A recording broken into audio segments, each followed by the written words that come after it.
మనసంతా నువ్వని చెప్పడం తెలుసు ప్రేమనే మత్తులు ఎన్నాళ్ళైనా నేనుండిపోగలను చూస్తూ నీ కళ్ళలో నేనెవరన్నది నే మరిచిపోగలను చూస్తూ నీ కళ్ళలో. ఆ టైంలో అసలు ఒక రెవల్యూషన్ ఆర్పి కులశేఖర్ ఉషా కాంబినేషన్.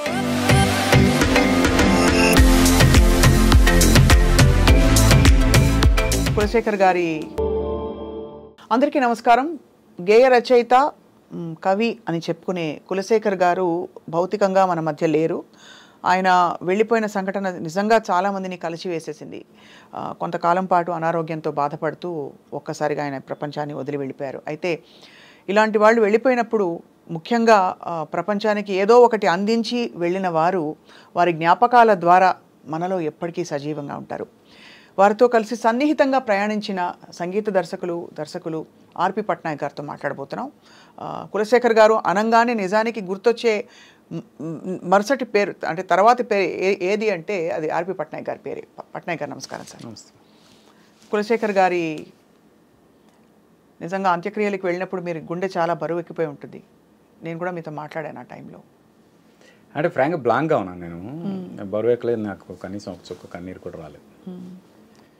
అంటే ఆయన గత కొన్ని సంవత్సరాలుగా అవుతున్న సఫరింగ్ నుంచి రిలీవ్ అయ్యాడనే ఫీలింగ్ వచ్చింది నాకు. అందుకు ఇట్స్ గుడ్ ఫర్ హిమ్. అందుకు నేను బ్యాడ్గా ఫీల్ అవ్వలేదు, ఏడిపోయిన రాలేదు నాకు. అంటే మనం ప్రపంచంలో కొన్ని లెక్కలు పెట్టుకుంటాం కదా సార్, చిన్నవారని ఒక ఫీలింగ్. ఎప్పుడు వెళ్ళిపోవాలంటే మనకి కనీసం 80-90 సంవత్సరాల వరకు బ్రతికితే సంపూర్ణ జీవితం అని అనుకుంటాం. కులశేఖర్ గారికి వయసు తక్కువే నిజానికి, 53 ఏళ్ళు. 53 ఏళ్ళకి వెళ్ళిపోవడం అంటే అది అర్ధాంతరంగా వెళ్ళిపోయారని. అంటే ఆయనకి 15 years బ్యాక్ ఎప్పుడైతే కోమాలోకి వెళ్ళాడో అప్పుడే ఆయన చనిపోయాడు నా ఉద్దేశం.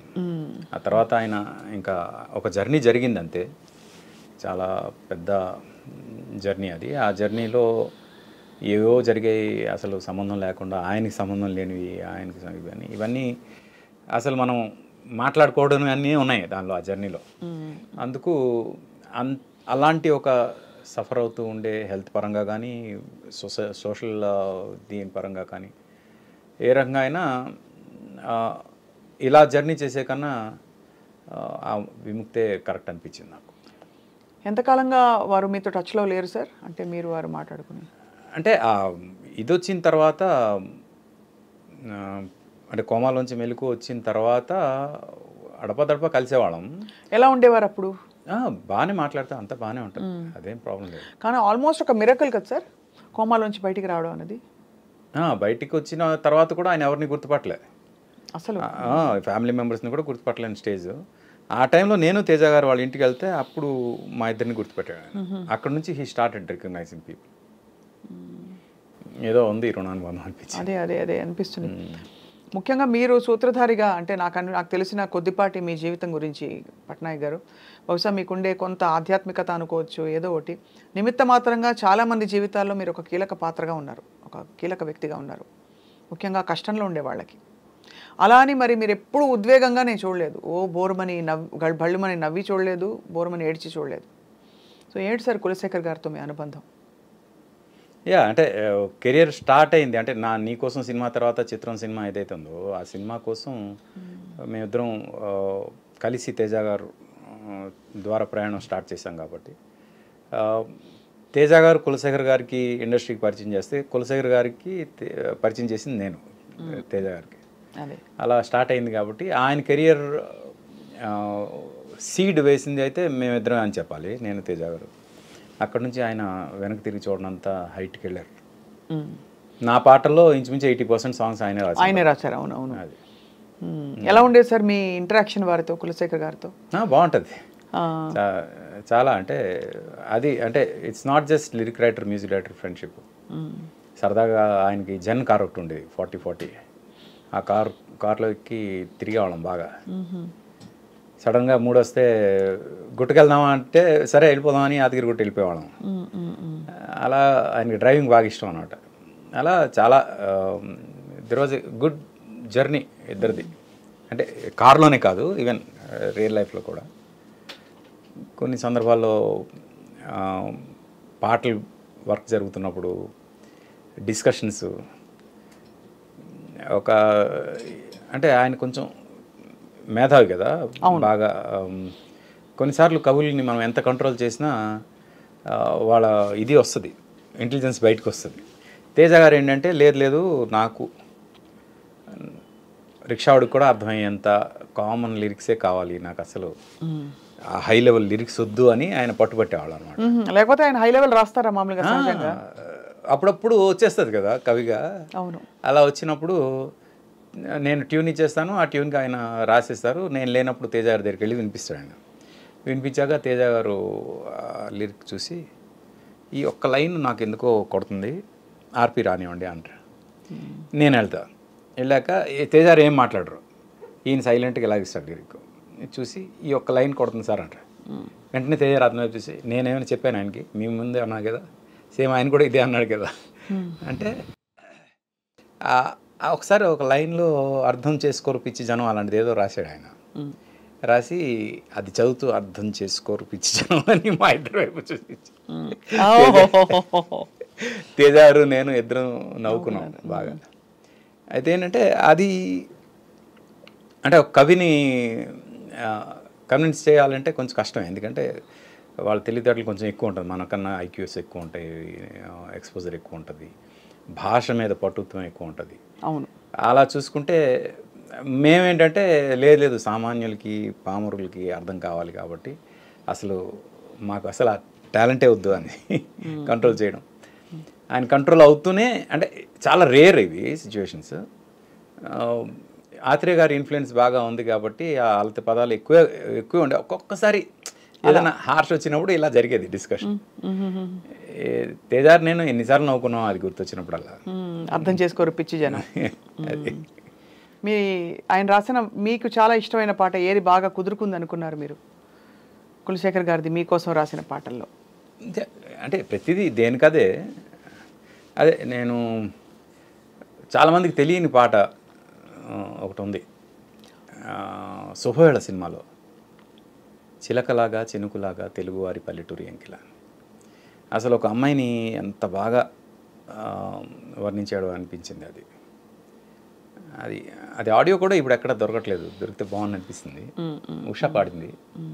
ఆ పాట పాడిన తర్వాతే తేజ గారు నేను అనుకున్నాం ఉషాని మన నెక్స్ట్ ఫిల్మ్స్ అన్నింటిలో కంటిన్యూ చేద్దామని. అంత బాగా పాడింది ఆ పాట. మీకు గుర్తుందా? చిలకలాగా చినుకులాగా తెలుగువారి పల్లెటూరి ఎంకిలా, కొలనులోని కలువలాగా వాలిపోని మొక్కజొన్న కంకిలా, తామరాకు మీద నీటి బొట్టులా వరిగింజ దొంగిలించు పాల పిట్టలా, కొప్పులోన ముడుచుకున్న పువ్వులా ఉయ్యాలలుగు చంటి పాప నవ్వులా, సాగిపోనీ హాయి రాగం వయసు జోరు మంచి హోరు మీద ఉన్న వేళలోన చిలకలాగా. వయసు హోరు మంచి జోరు మీద ఉన్న వేళలోన. అసలు ఇది అంతా అమ్మాయిని ఈ రకంగా వర్ణించడం అనేది నాకు బాగా అనిపించింది.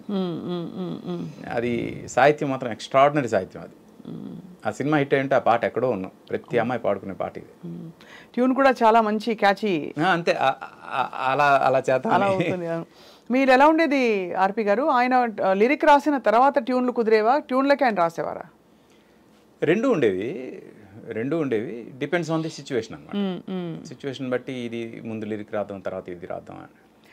పోతే ఒక ఇన్సిడెంట్ చెప్తాను. తేజ గారు ఒక సిచ్యువేషన్ చెప్పారు. ఆ సిచ్యువేషన్కి మీరు ట్యూన్ చేయండి, మీరు ట్యూన్ చేసాక ఆయన లిరిక్ రాస్తారు, మీరు లిరిక్ రాయండి, మీరు లిరిక్ రాసాక ఆయన ట్యూన్ చేస్తారండి. అదేంటంటే నువ్వు నేను సినిమాలో హీరో హీరోయిన్ పార్టీలో కలిసేసి సాంగ్ అది. అయితే నేను నా గుండెలో నువ్వు ఉండిపోవా ఆ ట్యూన్ ఇచ్చాను. నా గుండెలో నువ్వు ఉండిపోవా నా కళ్ళలో దాగుండిపోవా,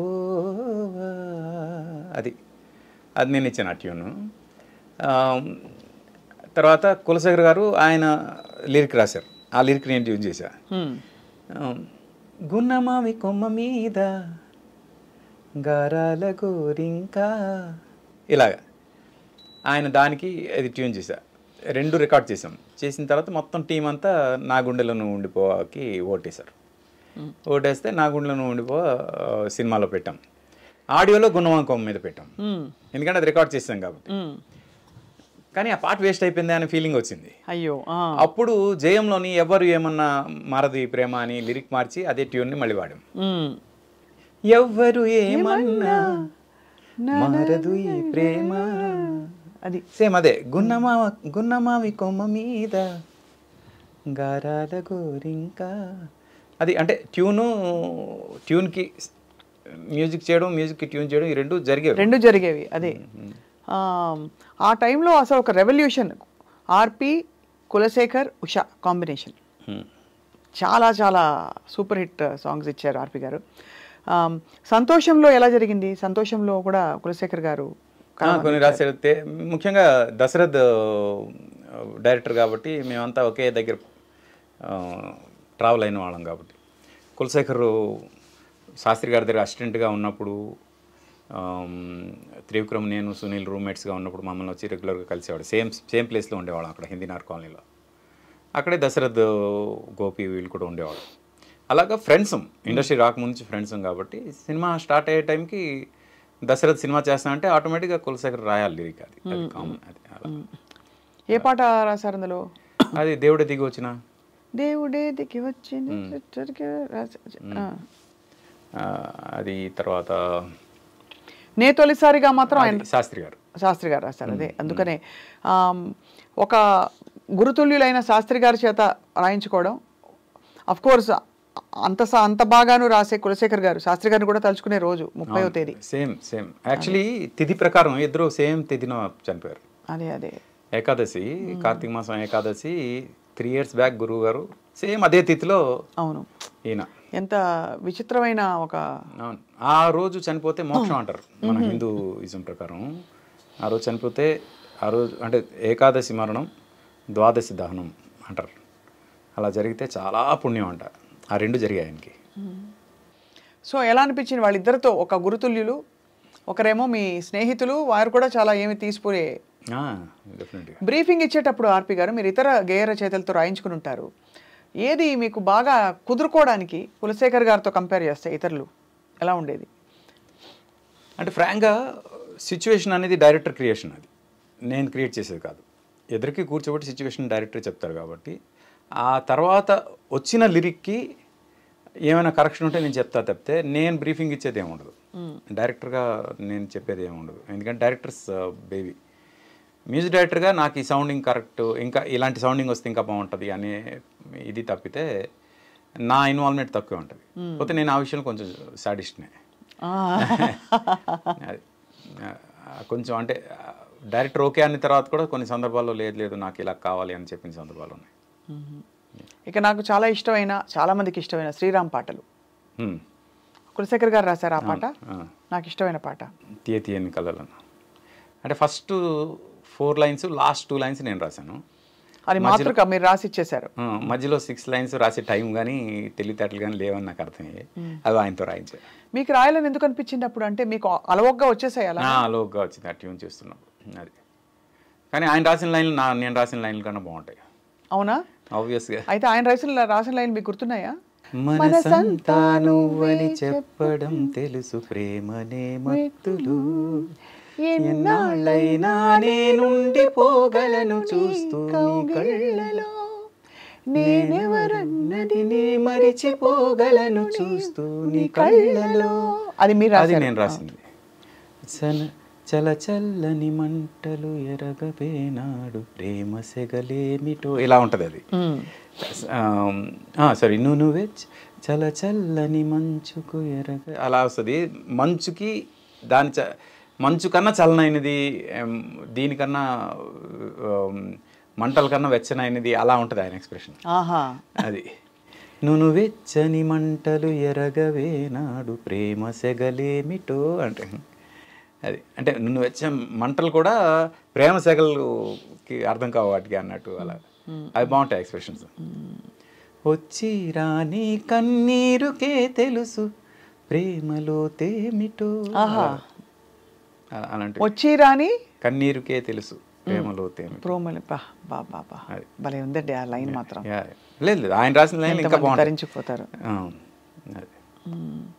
అలా అయితే కులశేఖర్ గారితో మీ సంగీత ప్రయాణం బహుశా మీరు ఈ అవతారం మార్చి మీరు దర్శకత్వంలోకి వచ్చి చేసినప్పుడు ఎలా ఉండేది ఆయనతో మీ అనుబంధం? ఆయన రెస్పాన్స్ ఏంటి? సంతోషపడ్డారా? మీరు ఇంకా పాటలు చేయాలని అందరూ కోరుకున్నట్టు ఆయన కూడా అనుకున్నారా? అంటే నేను డైరెక్షన్కి వచ్చే టైంకి ఆయన ఇంకా మనలో అంటే మన లోకల్లో లేరు. ఎంతకాలం కోమాలో ఉన్నారు ఆర్పి గారు? అదేదో ఉందండి, ఆ ఫేజ్ నాకు కరెక్ట్ గుర్తులేదు. I don't want to remember that అనమాట. I know, I understand. But you must have been very shaken by. Yeah it was